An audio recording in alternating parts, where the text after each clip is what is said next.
Humberto Eco foi um brilhante filósofo. Certa vez ele disse que as mídias sociais deram direito à fala a uma legião de imbecis, que anteriormente só falavam no bar, depois de uma taça de vinho, sem causar danos à coletividade.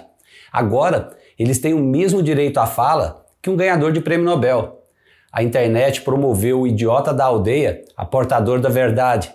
E hoje, o que constatamos é isso. Essa legião espalhou pelas mídias um grande volume de má informação, pseudofatos, que tem levado muita gente intelectualmente honesta a fazer parte desta legião. Nesse vídeo vou apresentar 3 ações que todos nós podemos exercer para evitarmos que isso continue ocorrendo.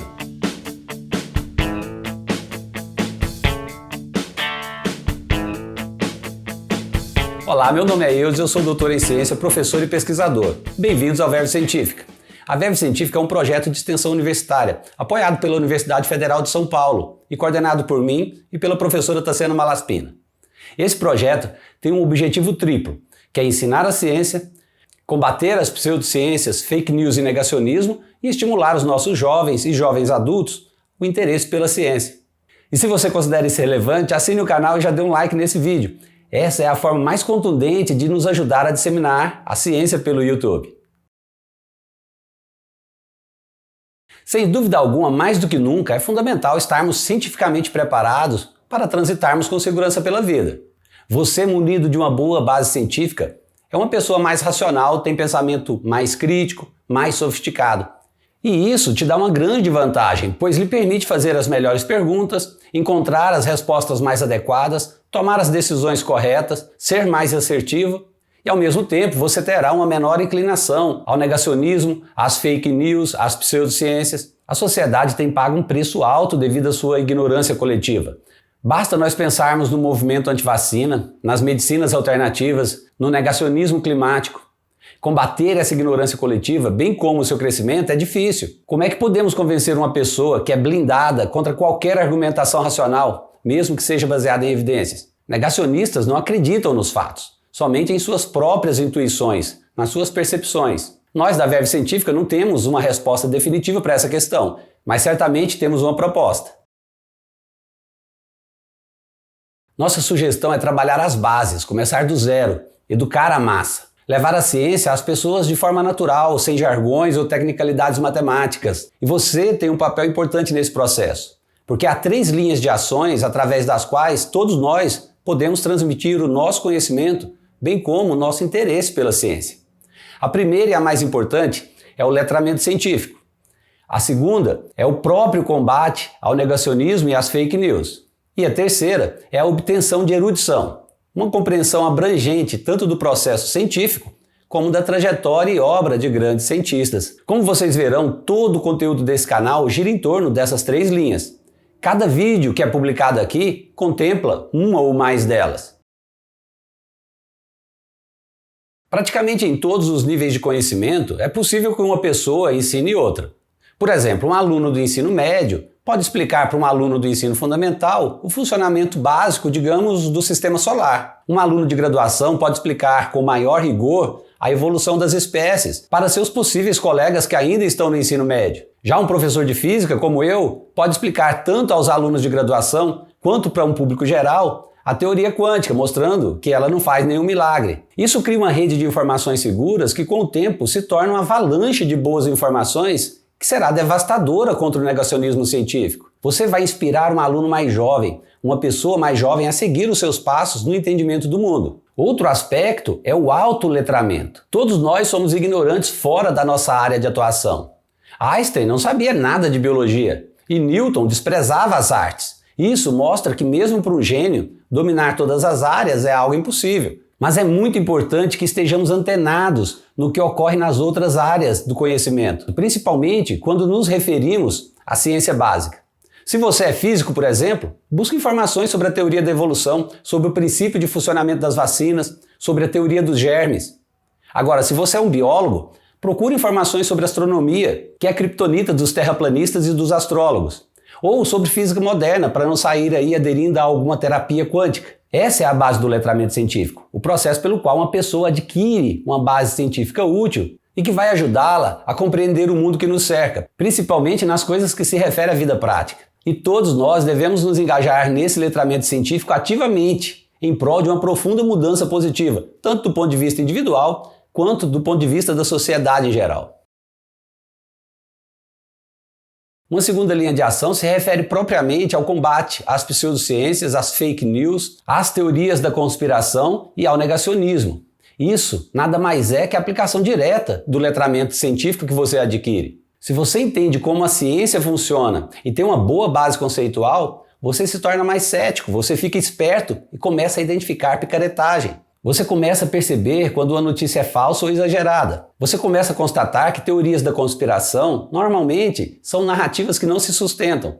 E o principal, ao meu ver, você passa a ser capaz de identificar uma pseudociência. De forma geral, distinguir a ciência séria das pseudociências tem implicações práticas importantes, principalmente para as políticas públicas na área de saúde, meio ambiente e educação. A face negra da pseudociência se apresenta aos nossos olhos através do ativismo pseudocientífico contra a vacinação ou a favor do curandeirismo, coisas que podem levar as pessoas a renunciarem a tratamentos médicos importantes com benefícios demonstráveis à sua saúde. E como é que você vai saber distinguir um fato científico sério de uma alegação pseudocientífica?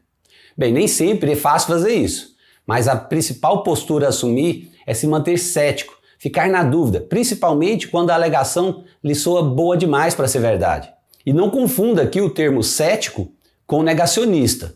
O cético é o cara que tem uma dúvida honesta quando é confrontado com a falta de evidências confiáveis. Já o negacionista é o cara que duvida intencionalmente de fatos para os quais já há evidências concretas e esmagadoras. Ser cético é vasculhar as informações, checar as fontes, as referências, a reputação do autor. Nós já falamos sobre isso aqui nesse vídeo ao discutir o método científico. Para resumir essa parte, a mensagem que fica é a seguinte: sabendo que a ciência segue um método, procure sempre classificar as alegações que você ouve no contexto do método.